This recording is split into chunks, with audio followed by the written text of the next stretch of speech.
8가지 중에 첫 번째로 저는 현미를 추천해주고 싶어요. 현미는 벼에서 그 벼 껍질만 벗긴 그 속살 이 자체가 현미죠.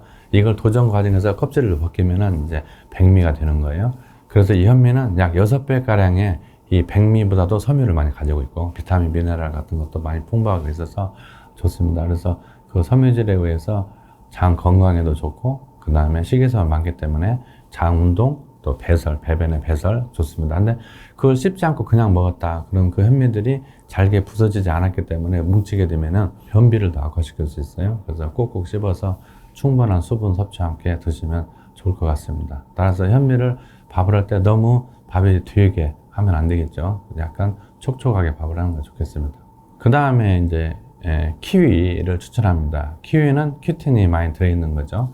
그래서 이제 속에 있는 씨앗까지도 같이 먹을 수 있는 과일인데 이 키위를 먹게 되면은 그 장 내에 있는 그 유산균들의 먹이가 되는 큐틴이 들어있는데 이거는 락토바실러스 그런 것들을 또 활성화시킬 수 있는 프리바이오틱스 성분으로 작용을 하기 때문에 유해균은 죽이고 유익균은 증가시키는 효과로 인해서 장에 굉장히 좋은 키위를 추천을 해드리는 겁니다. 그 다음에 추천하는 음식으로 이제 바나나를 추천을 해드릴 건데 이 바나나는 잘 알다시피 섬유도 풍부하고 또 원숭이의 주식이 되잖아요. 그래서 식사 대용으로도 바나나를 많이 먹게 되는데 바나나는 장 운동을 굉장히 촉진시키는 성분들이 들어있어요. 그 다음에 이제 마그네슘 성분들이 많이 들어있기 때문에 장에서 만드는 대변을 부드럽게 수분을 많이 가지고 있게 만들어줘서 바나나를 먹으면 변비에도 굉장히 보탬이 되겠죠. 그 다음에 사과를 추천해 드리는데 사과는 뭐 잘 알다시피 이제 펙틴 성분이 많이 있기 때문에 이게 설탕을 만나게 되면은 젤 같이 형성이 돼요. 마치 물에 녹는 식이섬유 그런 같은 역할을 해줘서 변을 굉장히 부드럽게 해줘서 변비에는 아주 좋죠. 장 청소하는데도 다른 그런 장내에 있어서는 안 될 노폐물들을 같이 묶어서 데리고 나가는 그런 효과를 줘서 굉장히 좋습니다. 아침에 껍질째 씹어서 드시면 굉장히 장 운동에도 좋고 장 건강에도 좋고 유산균들한테도 좋고 또 하나는 사과 성분 중에 그 장 운동을 활발하게 운동을 시키는 성분들도 있어서 제가 장 건강을 위해서 추천하고 싶은 특히 이제 변비에 추천하고 싶은 식단 중에 하나가 되겠습니다. 그 다음에 이제 당근을 제가 추천해 드리고 싶은데요. 당근은 섬유질이 많이 들어있어요. 유명한 거죠, 당근. 당근을 캐롯이라고 하는데 캐롯에서 온 비타민을 캐로티노이드 뭐 이런 식으로 해서 거기서 왔다 해서 비타민 A 우리가 눈에 좋은 비타민이 뭐냐 바로 이제 당근을 추천하는데 당근도 이 비피더스 균에 좋은 프리바이오틱스로 작용하는 섬유질이 많이 들어있어요. 그래서 우리가 유산균 하면은 락토바실러스, 비피도박테리움 이렇게 크게 이렇게 분류를 하잖아요. 그래서 락토바실러스 같은 경우는 소장에서 활동을 하고 물론 이제 질에서 활동을 하지만 비피도박테리움은 대장에서 많이 활동을 하잖아요. 그래서 당근에 들어있는 섬유질 이런 것들이 바로 이제 비피도박테리움 이런 쪽에 많이 작용을 주기 때문에 대장의 운동 또 대장에서의 소화활동, 대장에서의 그 섬유질의 분해하는 그런 유산균들을 원활하게 할 수 있는 프리바이오틱스로 작용을 하기 때문에 대장의 건강에도 아주 좋은 그런 음식으로 추천을 합니다. 다음으로 추천해 드리는 거는 이제 버섯입니다. 버섯은 잘게 잘라서 버섯밥을 해 먹기도 하고 그 다음에 버섯을 살짝 데쳐서 무쳐 먹는 나물로 이렇게 먹기도 하는데 버섯에서는 면역 증강 그 약을 만드는 추출해서 만드는 식재료입니다. 그래서 버섯은 불용성 식이섬유가 많이 있어서 이것도 대장에서 유산균의 먹이감으로 사용이 되고 면역을 증강하기 때문에 항암, 항염 뭐 그런 효과도 누릴 수 있어서 장에도 좋고 우리의 장이 면역의 보고인 건 알죠? 창고인 거는. 그래서 버섯을 추천해 드렸습니다. 다음은 고구마를 추천해 봅니다. 고구마는 불용성 식이섬유들도 많이 들어있고 식이섬유에 우리의 에너지원인 당 성분 탄수화물들이 주렁주렁 매달려 있는 미세하게 보면 그렇게 구조가 되어 있어요.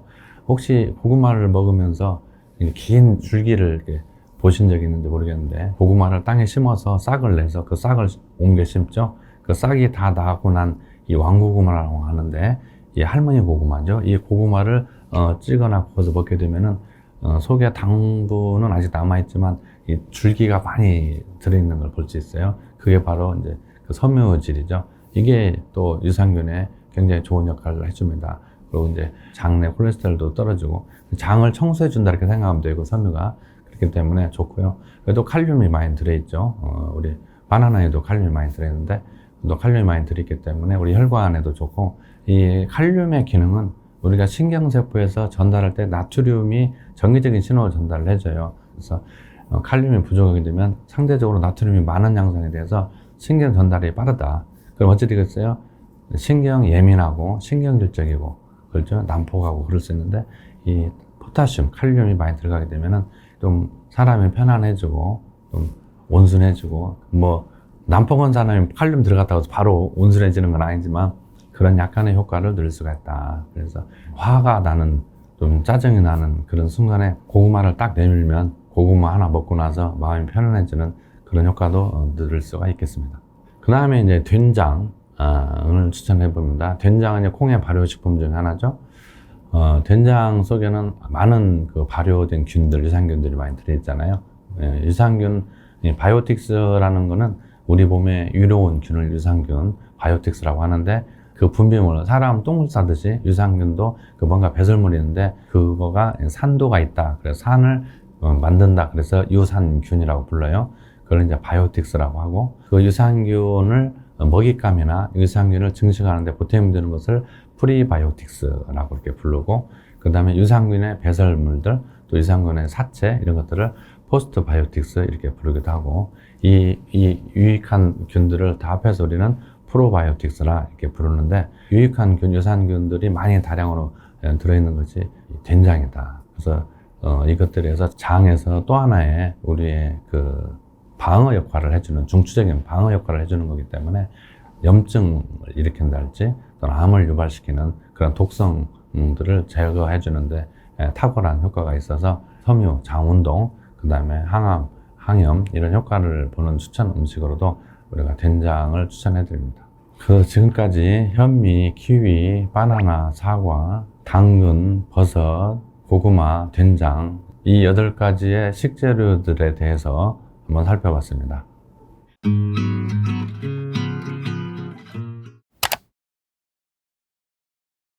당근, 정말 우리가 많이 놓치고 있던 채소입니다. 어린이들이 싫어하는 1위가 당근이거든요.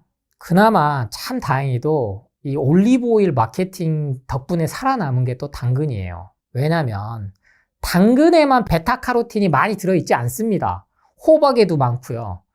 모든 채소에 많이 있는 게 베타카로틴이에요. 근데 유독 이 당근을 콕 집어서 지용성, 즉 물에는 잘 흡수가 안 된다. 이건 기름하고 같이 먹어야 된다. 그래서 올리브오일에 볶아 먹어라. 그럼 베타카로틴 흡수율이 기하급수적으로 오른다. 이게 대기업들 마케팅에 딱 걸린 거죠. 그러면서부터 당근이 살아나기 시작했어요. 근데 여러분, 당근 그냥 생으로 드셔도 됩니다. 당근엔 베타카로틴만 있는 게 아니에요. 비타민, 무기질, 미네랄은 가열한 순간에 다 파괴된다는 사실 이제는 기억하셔야 됩니다. 그게 진실이에요.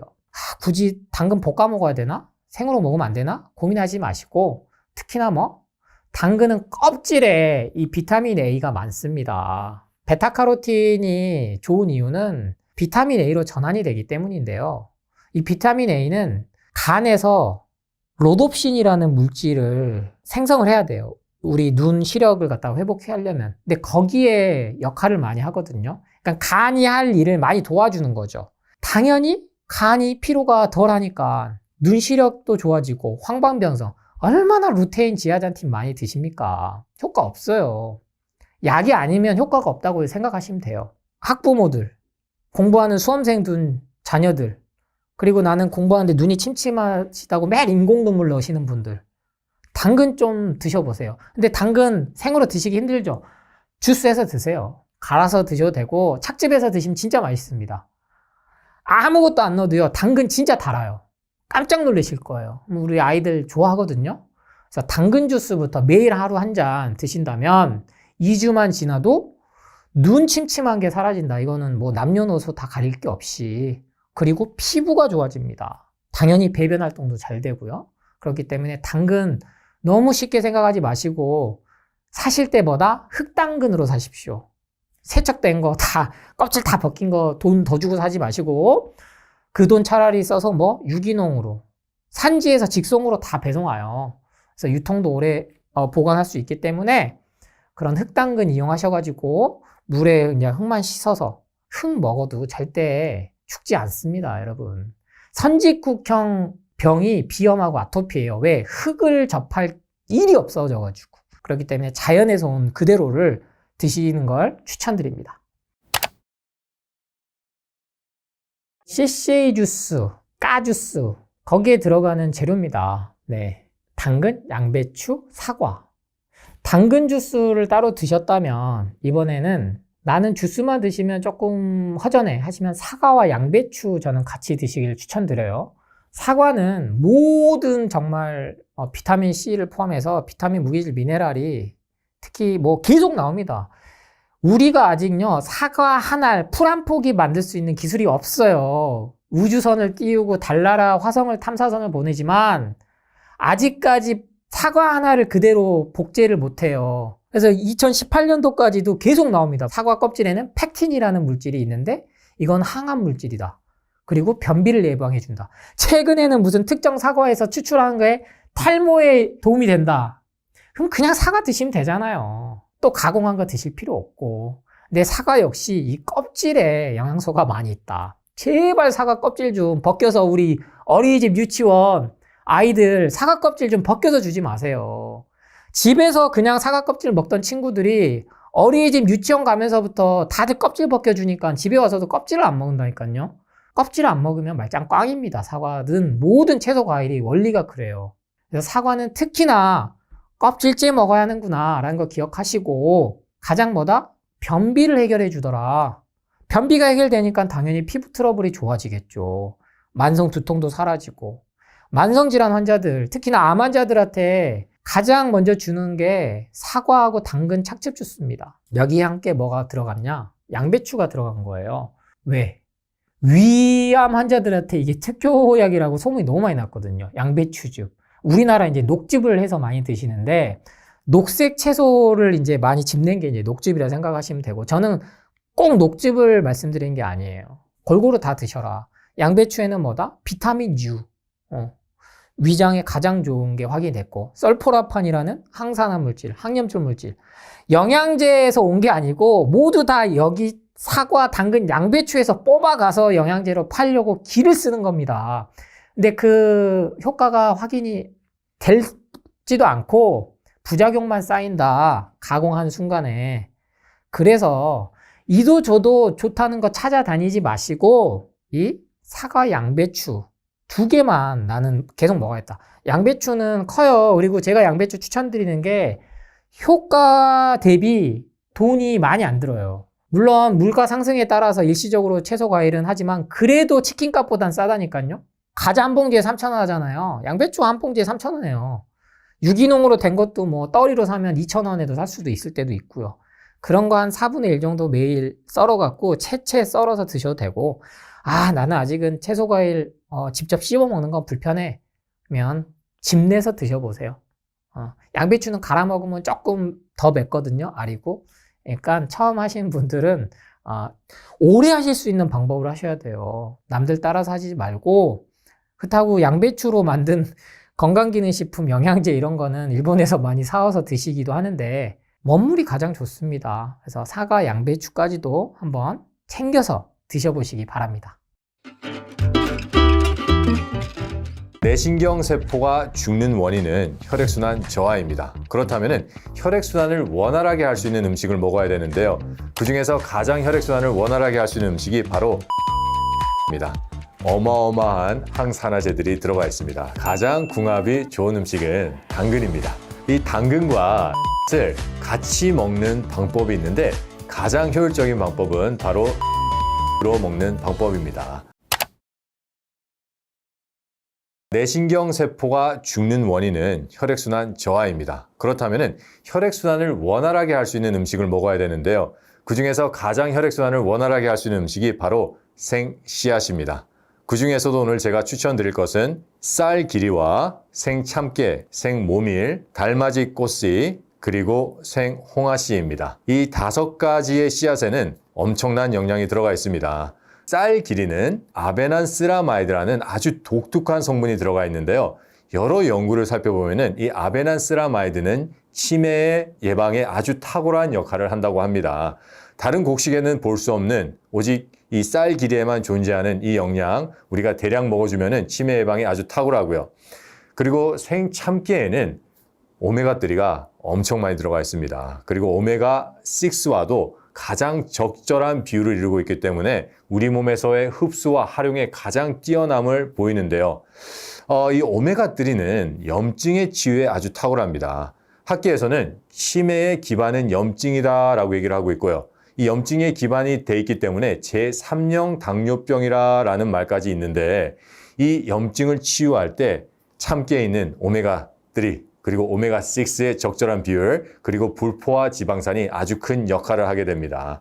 그리고 생모밀에는 루틴이라는 우리 못의 혈관을 강화시키고 우리 혈액순환을 증가시키는 아주 좋은 물질이 들어가 있는데요. 그렇기 때문에 생모밀, 그리고 또 달맞이 꽃씨가 있습니다. 이 달맞이 꽃씨에는 어마어마한 항산화제들이 들어가 있습니다. 달맞이 꽃씨는 정말 조그만데 그 안에 수십 가지나 되는 폴리피놀과 플라보노이드가 들어가 있고요. 그 외에도 아미노산이 아주 풍부하게 들어가 있습니다. 마지막으로 제가 소개시켜 드릴 씨앗은 바로 홍화씨입니다. 여러분, 홍화씨의 기적이라고 들어보셨나요? 이 홍화씨에는 우리가 정말 찾아보기 힘든 백금이나 스티론듐 같은 아주 희귀하지만 우리 영양, 즉 우리 뇌세포에 엄청난 영향을 줄 수 있는 미네랄들이 들어가 있고요. 또한 우리 혈액순환을 회복시킬 수 있는 살아있는 칼슘이 대량 들어가 있습니다. 그리고 그 외에 제가 소개시켜드린 이 5가지의 씨앗에는 모두 다 비타민 B군이 들어가 있는데요. 비타민 B군이 하나, 2개 들어가 있는 게 아니라 비타민 B1, B3, B5, B7, B9, B13, B15, B17이 다 들어가 있습니다. 이 비타민 B군은 세포의 재생과 밀접한 연결이 되어 있는데요. 우리 뇌세포가 재생하기 위해서는 이 비타민 B군이 꼭 필요합니다. 우리가 이 씨앗을 먹을 때 가장 궁합이 좋은 음식은 당근입니다. 당근은 채소 중에서 가장 으뜸이 되는 채소입니다. 그 어떤 채소도 당근보다 좋지 못합니다. 당근에는 강력한 해독제, 항염제, 그리고 항암제인 베타카로틴이 풍부하고요. 그리고 우리 혈액순환을 가장 원활하게 해줄 수 있는 살아있는 칼슘이 그 어떤 채소보다 많이 들어가 있습니다. 그 외에도 비타민 C가 들어가 있고 비타민 E가 들어가 있고 여러 가지 효소들이 들어가 있습니다. 그래서 당근과 씨앗을 같이 먹을 때 시너지 효과를 발휘해서 그 영양이 증폭이 됩니다. 이 당근과 씨앗을 같이 먹는 방법이 있는데 가장 효율적인 방법은 바로 당근 씨앗즙으로 먹는 방법입니다. 우리의 씨앗에는 수분이 많지가 않아요. 그래서 씨앗을 제대로 먹으려면 꼭꼭 씹어서 우리 입에서 물이 되도록 한 다음에 삼켜야 되는데 씨앗을 드셔보신 분은 알겠지만 생씨앗은 입으로 그렇게 많이 먹지를 못합니다. 그렇기 때문에 생씨앗을 충분히 먹어서 우리 뇌신경 세포에 일어날 수 있는 질병들을 예방하고 치료하기 위해서는 충분한 양을 먹어줘야 되는데 그게 바로 당근 씨앗즙입니다. 당근에 있는 수분과 그리고 영양과 씨앗에 있는 엄청난 영양이 만나서 즙으로 만들어지면은 그 안에 있는 영양은 증폭이 되고요. 이게 영양만 증폭이 될 뿐만 아니라 우리가 마시게 되면은 흡수율과 우리 몸에서의 활용률 또한 엄청나게 올라갑니다. 이것을 저희 식품연구소에서 연구를 했고요. 그래서 SCI급 저널에도 논문을 발표했습니다. 그렇기 때문에 당근 씨앗즙을 드시면 가장 좋은데 이 당근 씨앗즙을 만드는 방법은 당근 주스를 우선 500cc를 만드셔야 돼요. 그런 다음에 길이 밥숟가락으로 6숟가락이고 제대로 측정을 하시면 60g이에요. 그런 다음에 참깨 10g, 홍화씨 10g, 그리고 달맞이꽃이 10g, 그리고 생모밀 10g입니다. 이 당근 주스에 씨앗을 섞으시고요. 그리고 우리가 당근 주스를 짜고 나서 남는 섬유질이 있잖아요.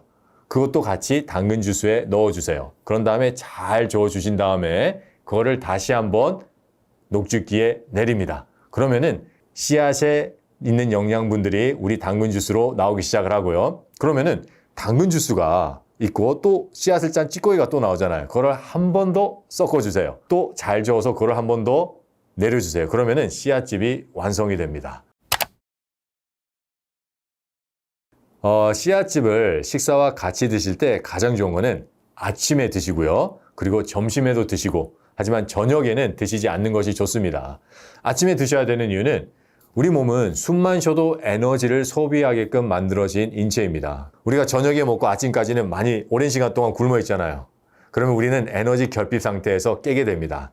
이렇게 될 때 우리가 아침 식사를 충분히 해주지 않으면은 우리의 인체는 계속해서 에너지 결핍 상태로 가게 되고, 에너지 결핍 상태가 되면은 우리 간이 가장 부담을 입습니다. 그렇기 때문에 아침에는 좀 우리가 잘 먹어줘야 돼요. 그래서 아침 시작 때 드시고요. 그리고 우리가 활발히 활동을 하는 점심시간 또한 우리가 에너지가 충분해야 되잖아요.